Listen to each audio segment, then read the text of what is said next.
Eu sou a Ângela Guiral, eu sou servidora da Prefeitura de Campinas, da Secretaria Municipal do Verde, Meio Ambiente e Desenvolvimento Sustentável, e vou contar um pouquinho para vocês de uma experiência muito similar às apresentações que foram feitas nessa manhã, mas a experiência aqui da região metropolitana de Campinas, que é o projeto Reconecta.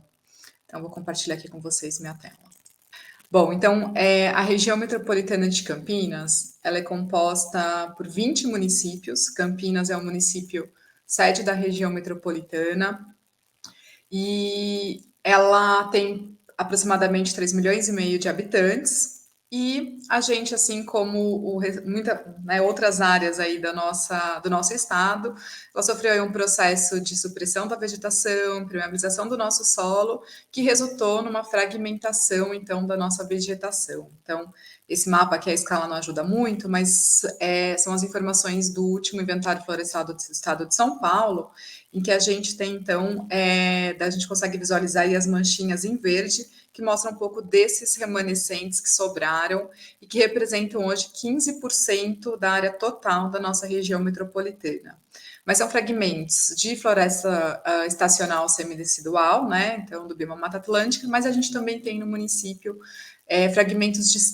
na região metropolitana, fragmentos de cerrado. Então, só para vocês terem um exemplo, né, do que eu estou falando dessa questão de fragmentação, somente em Campinas a gente tem apenas 2 fragmentos maiores que 200 hectares e o restante são manchinhas inferiores a 100 hectares. Isso para vocês terem um pouco da dimensão do que eu estou falando dessa fragmentação, né, que acontece na nossa região. Bom, então, assim, olhando para esse cenário, né, de fragmentação, da importância da conectividade entre essas áreas, eu trouxe uma linha do tempo para contar para vocês um pouco sobre o início e implementação do programa Reconecta RMC, né? RMC vem aí de região metropolitana, então, de Campinas.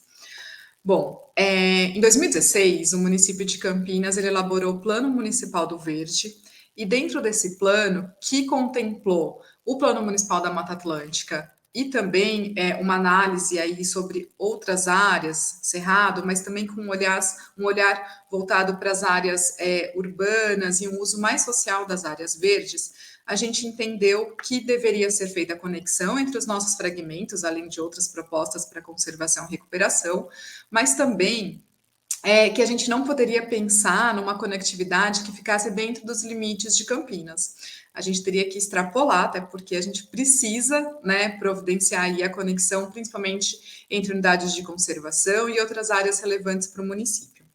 Então, o Plano do Verde ele foi instituído em 2016 e em 2017 a gente conseguiu, com o apoio da Agência Metropolitana de Campinas, a Agencamp, um espaço para conversar com os prefeitos da região metropolitana e levar inicialmente uma proposta que pudesse olhar de forma integrada as questões ambientais da nossa região. E aí esse espaço, lá em 2017, ele avançou bastante, a gente conseguiu conversar e discutir com as secretarias e departamentos de meio ambiente da região, com os técnicos, entender que, apesar das escalas às vezes serem um pouco diferentes, os nossos problemas e as intenções de conservação e recuperação, elas eram as mesmas, assim como os nossos desafios, né?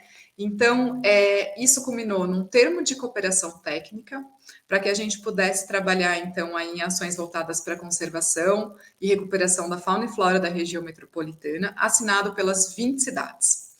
Ainda em 2017, a gente teve o apoio do ICLEI, que é uma instituição internacional que vem apoiando aí os governos locais para ações de conservação e de desenvolvimento sustentável.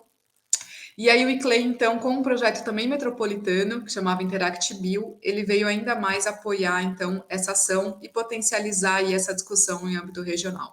Então, a gente teve um primeiro termo de cooperação assinado em 2017 e que foi renovado recentemente, agora em 2021. E esse termo de convênio agora, inclusive, ele conta também com o Estado, o governo do Estado de São Paulo, dentre um dos cooperados aí. Bom, então, nesse caminho, desde 2017, foram realizados inúmeros encontros e capacitações técnicas, como o uso, por exemplo, do geoambiental para essas cidades, capacitação sobre a conservação de fauna, sobre a necessidade de de restauração, ou como, por exemplo, a gente poderia ter apoio do programa Nascentes do Estado de São Paulo para restauração, capacitações sobre o programa de serviços ambientais, sobre também mapeamento dos serviços ecossistêmicos, e isso foi só trazendo maior sinergia entre as equipes técnicas da região metropolitana e fez com que a gente discutisse aí a conectividade entre as áreas relevantes para a região metropolitana. Isso tudo resultou, em 2020, na elaboração de um plano. Então, a gente tem um plano que estabelece aí metas claras, objetivos para a implementação e viabilização da nossa área de conectividade, vou mostrar isso para vocês, e também das áreas aptas para restauração. E esse nosso projeto também, né, o Reconecta, ele tem estado aí alinhado às diversas agendas globais, então a gente conseguiu ter a oportunidade de apresentar nas últimas COPs de biodiversidade, em congressos sobre áreas protegidas, então está alinhado aí aos novos marcos, principalmente ao novo marco da biodiversidade. Bom, vou seguir aqui. Então, para vocês visualizarem que eu estou falando um pouquinho, a gente tem aqui em laranja a divisão dos municípios da região metropolitana e em verde essa área de conectividade que foi desenhada, então, pelas cidades. E como se deu esse processo de construção, e eu acho que é bem interessante compartilhar com vocês, né? Eu acho que a gente tem uma realidade aqui de que muitas cidades, elas não têm técnicos suficientes, ou então material suficiente, né, ferramentas para que a gente possa, por exemplo, trabalhar isso de uma forma já de autoprocessamento e etc. Então, na época, em 2017, 2018, quando a gente começou a desenhar quais eram as áreas prioritárias para a nossa região metropolitana e o que a gente gostaria de conectar, a gente fez isso com um mapa impresso grande à mão, com canetinha e tinta plástica, que foi rodando os 20 municípios e cada um foi desenhando ali quais eram as suas áreas prioritárias e os caminhos viáveis e necessários para a conexão dessas áreas. Depois isso passou, lógico, por um processo de refinamento, de geoprocessamento, e que resultou, então, na área de conectividade da região metropolitana de Campinas, que é o nosso desafio de implementação aí, esses corredores em verde. Também a gente quis conhecer e entender um pouco de quais eram os serviços ecossistêmicos que prevalecem na nossa região. Então, esse mapa, ele mostra aqui em amarelo a nossa área de conectividade. Lógico que também a escala aqui de visualização não ajuda muito, mas a gente tem, por exemplo, gotinhas ou maçãzinhas aqui desenhados no traçado da nossa área de conectividade, que mostram, a partir de um levantamento que a gente fez, e aí também com o apoio do Governo do Estado de São Paulo, o mapeamento desses serviços. E a gente identificou que, para a nossa região, o predominante por exemplo, os serviços de lazer e turismo, seguidos da regulação do ciclo hidrológico, da provisão de alimentos, também e do suporte ao habitat.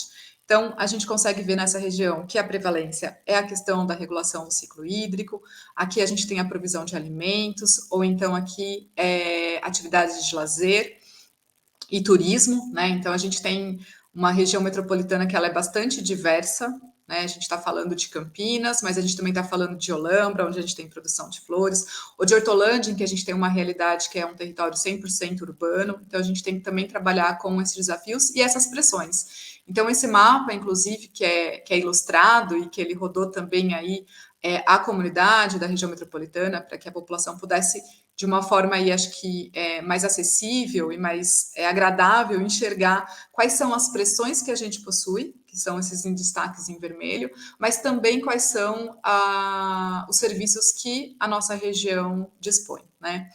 Então, também foi feito o mapeamento dos serviços. E aí, a partir, então, do traçado da nossa área de conectividade, a gente falou, bom, a gente precisa de um plano, a gente precisa identificar como que a gente vai conseguir, então, trabalhar na implementação.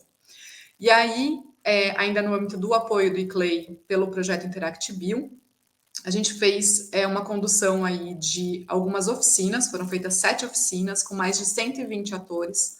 Infelizmente, foi logo no início da pandemia, então o que a gente havia planejado de fazer presencial se tornou no ambiente virtual, mas que foi possível a gente, então, estruturar com muitos atores como que a gente conseguiria ou vai conseguir viabilizar a implementação e a conexão dessas áreas na região. E aí, então, a gente tem alguns princípios, que foi a implementação de soluções baseadas na natureza, a promoção de serviços ecossistêmicos, um desenvolvimento equitativo e centrado nas pessoas e uma governança integrada, porque senão a gente não vai conseguir avançar.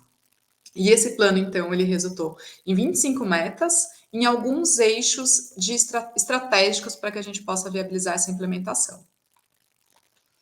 Então, a gente definiu aqui 6 pilares de implementação. O primeiro é a arborização urbana, vem seguido de parques lineares, corredores ecológicos, fauna silvestre, regulamentação, fiscalização e compensação e articulação e comunicação. Eu vou sobrevoar aqui brevemente cada um deles. Por que a gente desenhou esses eixos, né? Esses pilares? Primeiro porque, como eu disse, a gente tem realidades diferentes, a gente tem áreas urbanas, áreas rurais, é um território cortado por diversas rodovias, então a gente tem que trabalhar a questão de mitigação de fauna, de atropelamento, da necessidade de estabelecer locais de reabilitação, por exemplo, para a fauna silvestre. Mas também, quando eu falo de parques lineares e arborização, como eu consigo associar aí a conexão dessas áreas num território em que eu já não tenho tanta áreas de preservação permanente com seus, no mínimo, 30 metros de proteção, enfim, a gente, né, foi colocado aí até na fala anterior, que justamente nas margens dos nossos rios é onde a gente tem ocupações irregulares, que sofreram muito, então como a gente consegue também transformar essa realidade que a gente tem para um uso e para um uso social, mas também associado a uma recuperação florestal. Então aí a gente vem com a ideia da implantação dos parques lineares associada a uma arborização urbana adequada. Além disso, é importante de que a gente tenha uma regulamentação e fiscalização nessas áreas, e o que é muito importante é toda uma articulação aí voltada justamente para uma governança que consiga dar suporte para a efetivação desse nosso plano. Bom, então, em relação à arborização urbana, o que vem se discutido, que foi muito trazido, né, nas oficinas e ao longo desses 7 anos de projeto, que a gente precisa entender quais são as espécies adequadas para a nossa realidade, elaborar um diagnóstico e um manual de gestão. A gente tem muita dificuldade em relação às podas que são feitas, né? Muitas vezes a gente tem aí que necessita de um alinhamento com as empresas de energia. Então, essas são as principais discussões no âmbito de arborização e as parcerias intersetoriais necessárias, né? Então, o eixo de arborização ele não traz só a questão das espécies de calçadas ou nas praças, mas também ele discute aí outras soluções como os jardins de chuva. Então, por exemplo, Campinas está aí, a gente está num processo de um projeto piloto para a implementação do nosso primeiro jardim de chuva, mas esse eixo, ele também discute aí pavimentos permeáveis ou jardins verticais e telhados verdes, né? Então, ele vai um pouquinho além do que a gente discute a arborização urbana em si. Bom, o segundo pilar são dos corredores ecológicos. Então, nesse eixo a gente traz aí a questão das passagens de fauna, de utilização das áreas alagáveis, né, olhar para a proteção desses espaços, das práticas agroecológicas, da proteção dos nossos mananciais e das nossas áreas de preservação permanente. Para isso, esse eixo ele vem trabalhando num planejamento estratégico para a recuperação e formação dos corredores ecológicos. É necessário todo o envolvimento, principalmente dos proprietários rurais, e aí a gente está falando de proprietários que vêm sendo parceiros, disponibilizando suas áreas aos bancos de áreas verdes municipais ou então ao do Estado, para que possa ser feito, mediante compensação ambiental, muitas vezes, a restauração e a formação desses corredores, e também um trabalho de acompanhamento e monitoramento da formação desses corredores. Para isso, dentro da nossa área de conectividade, também com o apoio agora de uma outra instituição, que é o WRI, a gente refinou quais eram as áreas potenciais, que são essas áreas em roxo aqui, para formação e plantio, né? Então, assim, quais são as áreas que hoje a gente teria disponíveis para restauração? E aí a gente chegou aí numa área de 11.100 hectares aptos para restauração, que é onde as cidades têm, então, colocado seus esforços e maiores um olhar mais atento para que a restauração seja potencializada nessas áreas. E aí, então, a gente utiliza aí de diversos mecanismos, como, por exemplo, o Programa Nascentes. A gente traz o Programa Nascentes para apresentar aos proprietários rurais, as consultorias que trabalham com compensação ambiental, tem outros projetos em que a gente bate mesmo bate porteira ali, né, que a gente brinca, pedindo área para esses proprietários, explicando sobre a restauração, enfim. Então, são alguns mecanismos que a gente tem viabilizado para conseguir restaurar toda essa área aí que a gente tem ainda em potencial de restauração florestal para a formação dos nossos corredores.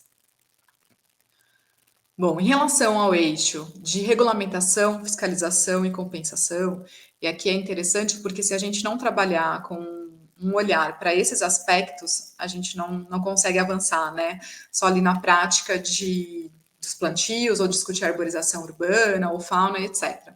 Então, para isso, como por exemplo, eu trouxe um exemplo aqui em relação à fiscalização e monitoramento da nossa área de conectividade, um trabalho que foi feito junto com a CEMIL, com a Coordenadoria de Fiscalização e Biodiversidade do Estado, em que ele levantou para a gente aí ao longo dos últimos anos quais são os tipos de infração e aonde estão concentradas as infrações ambientais dentro da nossa área de conectividade.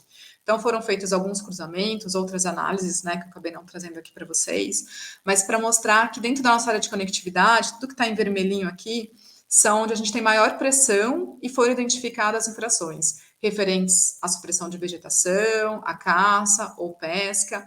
Então, aqui é onde a gente tem que trabalhar e também colocar mais esforços na prevenção dessas infrações. Então, recentemente, a gente fez, inclusive, uma reunião com a Polícia Ambiental, que atua aqui na região, com suporte do GAEMA, né, do Dr. Rodrigo Sanches, que vem apoiando o projeto desde o início, para que a gente, junto com a polícia, possa pensar numa estratégia de também efetivar as ações e tentar prevenir aí essas infrações em locais que já estão mapeados e que a gente agora já tem conhecimento. Dentro desse pilar ainda, então, eu falei sobre a fiscalização e aí sobre a regulamentação, e aí o que é muito importante para a gente, nós estamos nessa expectativa já há alguns anos, é de transformar a nossa área de conectividade em um zoneamento dentro do Plano de Desenvolvimento Urbano Integrado, que é o PDUI da região metropolitana. Por quê? Porque hoje eu costumo dizer que o que a gente tem um plano, a gente tem um termo de convênio, mas é como se fosse um pacto entre as cidades para a implementação da área de conectividade. A partir do momento em que a gente consegue colocar a nossa área de conectividade como um zoneamento dentro do ordenamento territorial da região metropolitana, né, num instrumento que traz justamente zoneamento e ordenamento e diretrizes, a gente consegue cravar legalmente a importância e a obrigação de internalização da área de conectividade dentro de todos os planos diretores da região metropolitana. Então, a gente, até o momento, né, o PDUI, ele está numa fase aí quase final de aprovação, já foram feitas as audiências públicas, então a gente conseguiu até o momento trazer como uma zona estratégica para a ação metropolitana, esse é o nome que tem dentro do PDUI, a nossa área de conectividade. Então, estamos aí na expectativa de que logo a gente possa consolidar, então, dentro do principal instrumento de planejamento urbano e ambiental da região metropolitana, a nossa área de conectividade. E aí também, dentro desse pilar, a gente tem a questão das compensações, né? Então, a gente tem discutido também como a gente possa fazer compensações entre os municípios. Porque eu tenho áreas que, por exemplo, em Campinas, né? A nossa área a montante da nossa bacia de abastecimento, ela está em outro município. Como que eu posso colocar compensações que vêm do licenciamento municipal a serem feitas no município vizinho? São coisas que legalmente ainda não são viáveis, né? Mas como que a gente pode avançar e pensar um pouquinho fora da caixa e viabilizar, já que a gente está falando de escala de bacia muitas vezes, né? Então, esse é um outro ponto que a gente vem discutindo também dentro do Reconecta. Em relação ao quarto eixo, que é o da fauna silvestre, então, o que a gente vem também ao longo desses anos tentando avançar é na questão de implementação de CRAS ou setas, então a nossa região não possui nenhum. É uma dificuldade, né, em como que a gente pode receber ou tratar esses animais que muitas vezes precisam de uma reabilitação. Então, a gente vem discutindo, talvez, a implementação de CRAs ou setas específicos por categoria de animal, enfim, né? Formas que a gente possa viabilizar uma integração e uma assistência para a nossa fauna regional. Para além disso, a gente também vem trabalhando aí na implementação e suporte a sistemas agroflorestais, e na implementação de passagens de fauna. Então, aqui são exemplos de passagens de fauna recentes instaladas aqui em Campinas. São passagens, eu trouxe exemplos de arborícolas, né? Mas também estão sendo feitas passagens inferiores. E aí essas passagens, muitas vezes elas são solicitadas em processos de licenciamento ambiental, de pavimentação, de rodovias, ou então quando tem uma ampliação, marginais, né? Então, as concessionárias, inclusive, já estão sendo acionadas para implementação quando há algum tipo de nova intervenção aí nessas rodovias e que estão dentro da nossa área de conectividade. E aí, então, a gente também tem feito um monitoramento por câmeras dessas passagens para a gente começar a identificar aí e ter mais dados em relação ao tipo de fauna que está utilizando e tentando começar a sistematizar também se há ou não uma diminuição nos atropelamentos, nessas regiões aí em que a gente tem já o mapeamento, né, dos focos de atropelamento da fauna silvestre. Também a gente tem feito ações de comunicação com a população. Então, na Semana do Meio Ambiente, por exemplo, a gente, dentro da nossa área de conectividade e nas áreas de proteção ambiental de Campinas, a gente esteve junto aos motoristas, como a gente chama de blitz da fauna, né, entregando folhetos e conversando com eles que eram áreas em que teria que ter uma atenção, dirigir com cautela, porque ali a gente tem a fauna silvestre transitando, né? Então, esse é sobre o eixo da fauna silvestre. O outro eixo, então, sobre os parques lineares, e aí é quando a gente está olhando mesmo para as áreas urbanas, onde a gente precisa repensar aí a recuperação das nossas áreas de preservação permanente dentro da área urbana mais consolidada, trazendo uma recuperação florestal, mas também associada a um uso pela comunidade. A gente identificou que há lacunas de áreas verdes sociais nas cidades, então tem locais em que eu tenho muitas áreas verdes, muitos parques públicos de acesso pela população, mas eu tenho áreas geralmente periféricas, adensadas, com ocupações irregulares, né, muitas vezes, e que a gente não tem nenhum espaço de uso pela comunidade. Aí ele tem que andar mais de uma hora e meia no final de semana para poder chegar no principal parque da cidade. Então, os parques lineares, eles vêm também com esse olhar de atender aí um déficit de áreas verdes sociais nas cidades da região metropolitana, trazendo, por exemplo, a implantação de outras soluções baseadas na natureza, mas pensando na restauração e também aí na possibilidade, né, e nos co-benefícios que os parques lineares eles trazem para a comunidade. Então, eu trouxe aqui 2 exemplos também. Esse primeiro, ele já é um parque linear na cidade de Indaiatuba. Ele corta praticamente toda a cidade, ele tem diversos pontos de usos diferenciados pela comunidade, áreas para crianças, áreas para esporte. Então, ele é um exemplo a ser seguido e de muita utilização pela população.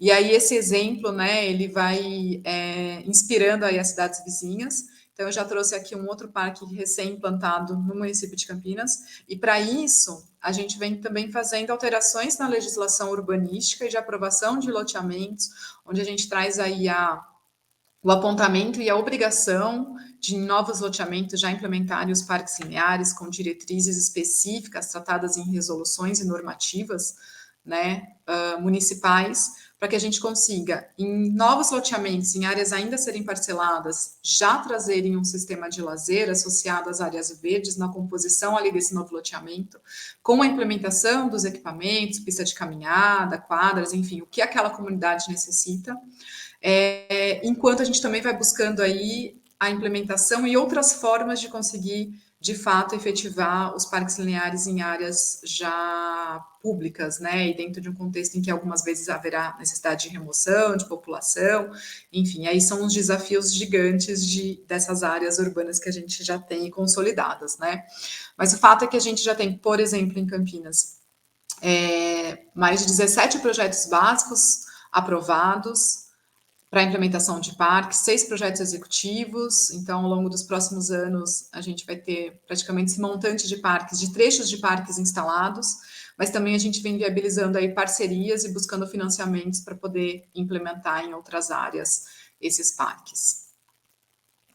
E aí, por fim, o último eixo, ele traz a articulação e a comunicação, que é também um pouco do que eu estou fazendo hoje, né? Contando para vocês sobre essa nossa experiência e ouvindo o que vocês também contaram sobre as experiências de Suzano, de São Paulo, para que a gente possa, então, avançar numa articulação, numa mobilização de atores e no maior engajamento, né, da população e de muitos atores. Então, o mapeamento até que a gente fez e dividiu esses atores em algumas categorias, né? Então a gente identificou que a gente tem aqueles atores que têm um papel mais regulador, como o próprio Ministério Público, ou as secretarias de planejamento municipais, órgãos assessores, então, por exemplo, as universidades que vêm apoiando aí em estudos que a gente pode direcionar para aquilo que a gente precisa de informação, então essa troca com a universidade é muito importante. Os eixos de comunicação, então, o PCJ, né, o Comitê e o Consórcio PCJ é um grande parceiro nessa questão da comunicação, a educação ambiental, né, quando a gente chega nas escolas e consegue contar um pouquinho, ou levar um pouquinho sobre esse projeto, né, e aí a gente consegue avançar em mais atores engajados, então tem os comunicadores, os colaboradores, e aí a gente tem os sindicatos, os conselhos de meio ambiente, as escolas novamente, financiadores, então, por exemplo, os fundos municipais ou fundo estadual, os próprios parceiros privados, né, então, o setor imobiliário, e os executores, que muitas vezes são as secretarias de meio ambiente, principalmente, secretaria de planejamento também. Então, quando a gente faz esse mapeamento e olha toda a sinergia entre eles, fica até mais fácil a gente entender qual é o papel de cada um e qual o tipo de comunicação que eu tenho que ter com cada um desses atores e como cada um pode contribuir, né? Então, esse mapeamento é bem legal e traz para a gente aí formas de estratégias diferentes.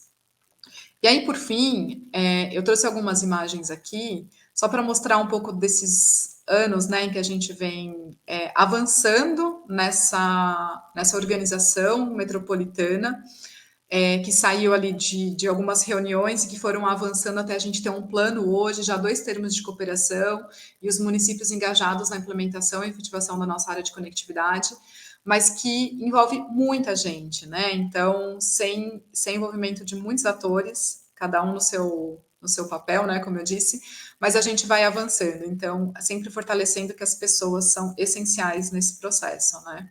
E também aqui nesses links vocês conseguem acessar todo o plano do Reconecta e outras informações, tá bom? Muito obrigada.